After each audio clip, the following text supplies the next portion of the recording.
اعوذ باللہ من الشیطان الرجیم بسم اللہ الرحمن الرحیم ولا یغتب بعضکم بعضا ایحب احدکم ان یأکل لحم اخیہ میتا فکرہتموہ واتقوا اللہ ان اللہ تواب الرحیم صدق اللہ العظیم مولاي صلی وسلم دائما ابدا علی حبیبک خیر الخلق کلہم۔ انتہائی واجب الاحترام محترم خواتین و حضرات، اللہ رب العزت نے قرآن حکیم کے اندر ارشاد فرمایا سورہ حجرات کے اندر، اس کا مفہوم سماعت فرمائیں کہ ایک دوسرے کی غیبت مت کرو۔ کیا تم اپنے مردہ بھائی کا گوشت کھانا پسند کرتے ہو؟ یقیناً تم اسے ناپسند کرتے ہو۔ محترم خواتین و حضرات، غیبت کی تعریف خود رسول اللہ صلی اللہ علیہ وسلم نے ارشاد فرمائی ہے۔ آپ صلی اللہ علیہ وسلم سے استفسار کیا، پوچھا گیا یا رسول اللہ غیبت کیا ہے؟ آقا کریم علیہ السلام نے ارشاد فرمایا تم اپنے کسی مسلمان بہن بھائی کا ذکر اس کی غیر موجودگی میں، اس کی عدم موجودگی میں اس طرح کرنا کہ وہ ذکر اسے ناپسند ہو۔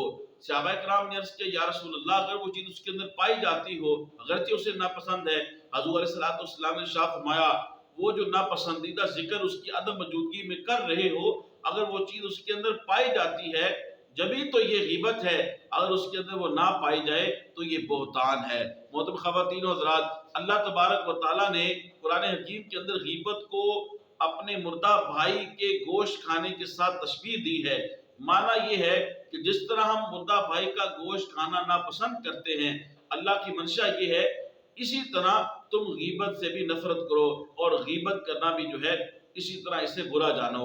محترم خواتین و حضرات، حضرت ابن عباس رضی اللہ تعالیٰ عنہ سے روایت ہے جس کا مفہوم یہ ہے کہ حضرت سلمان فارسی رضی اللہ تعالیٰ عنہ کو ان کے دو دوستوں نے ایک سفر کے دوران رسول پاک صلی اللہ علیہ وآلہ وسلم کے پاس بھیجا کہ آپ حضور علیہ السلام سے ہمارے لیے سالن لے کے آئیے۔ چنانچہ حضرت سلمان رضی اللہ تعالیٰ عنہ حضور اقدس نور مجسم شفیع آدم صلی اللہ علیہ وسلم کی خدمت میں حاضر ہوتے ہیں۔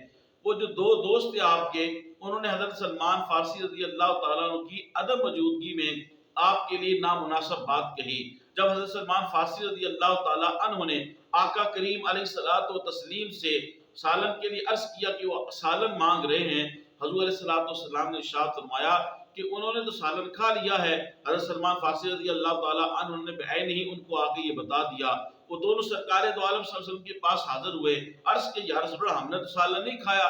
آقا کریم علیہ السلام نے ارشاد فرمایا کیا تم نے اپنے بھائی کی عدم موجودگی میں اس کی غیبت نہیں کی؟ تو غیبت کھانا یہ ایسے ہی ہے کہ جیسے تم نے اپنے مردہ بھائی کا گوشت کھایا ہے۔